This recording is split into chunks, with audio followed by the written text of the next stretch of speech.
Hello मित्रों, नमस्कार। स्वागत है आप सभी का इस वीडियो में। आज की इस वीडियो में हम कुषाण साम्राज्य को कंप्लीट करने वाले हैं। शुरू करते हैं बिना टाइम वेस्ट किए, सीधे पढ़ाई। पहलों के बाद कुषाणों का आगमन होता है, जिन्हें यूची या तोखरी भी कहा जाता था। ठीक है, यूची या तोखरी भी कहते थे इनको। यूची नामक एक कबीला 5 कुलों में बटा गया हुआ था और उन्हीं एक कुल में से बिलोंग करते थे कुषाण। उसी एक कुल के थे कुषाण। कुषाण वंश के संस्थापक कुजुल कड़फीस को माना जाता है। इस वंश का सबसे प्रतापी शासक कनिष्क था। इनकी राजधानी पुरुषपुर या पेशावर, जो कि आज के टाइम पाकिस्तान क्षेत्र में पड़ता है।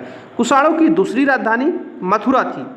कनिष्क 78 ईसा पूर्व में गद्दी पर बैठता है और उस समय एक संवत चलाया उसने, जिसे शक संवत कहा जाता है, जिसे भारत सरकार के द्वारा आज प्रयुक्त में लाया जाता है। यहाँ पे आप कमेंट सेक्शन में ये बात बताइएगा कि भारत सरकार ने किस तारीख को या फिर किस दिन इस कैलेंडर को एक्सेप्ट किया।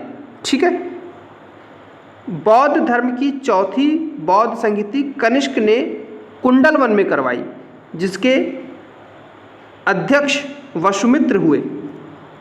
कनिष्क बौद्ध धर्म के महायान संप्रदाय का अनुयायी था। आरंभिक कुषाण शासकों ने भारी संख्या में स्वर्ण मुद्राएं जारी कराई, जिनकी शुद्धता गुप्त काल की स्वर्ण मुद्राओं से भी ज़्यादा थी। ठीक है, मतलब सबसे ज़्यादा शुद्ध स्वर्ण सिक्काएँ किसने जारी की? तो कुषाणों ने। कनिष्क का राज्य वैद्य आयुर्वेद का विख्यात विद्वान चरक हुआ करता था, जिसने चरक संहिता की रचना की। महाविवाह सूत्र के रचनाकार वसुमित्र हैं। इसे ही बौद्ध धर्म का विश्वकोश कहा जाता है। तो ये क्वेश्चन स्पेसिफिक है, इसको याद रखिएगा। कनिष्क के राजकवि अश्वघोष ने बौद्धों के रामायण यानी बुद्धचरित की रचना की। वसुमित्र, पार्श्व, नागार्जुन, महाचेत और संघरच भी कनिष्क के दरबार में रहते थे। भारत का आइंस्टीन नागार्जुन को कहा जाता है। इनकी पुस्तक माध्यमिक सूत्र, इस पुस्तक में नागार्जुन ने सापेक्षता का सिद्धांत प्रस्तुत किया था, थ्योरी ऑफ रिलेटिविटी। कनिष्क की मृत्यु 102 ईसा पूर्व में हो गई। कुषाण वंश का अंतिम शासक वासुदेव था। गांधार शैली और मथुरा शैली का विकास कनिष्क के शासनकाल में हुआ। रेशम मार्ग पर नियंत्रण रखने वाले शासकों में सबसे प्रसिद्ध कुषाण था। मतलब कुषाण शासक सबसे प्रसिद्ध थे जिन्होंने रेशम के मार्ग पर नियंत्रण रखा।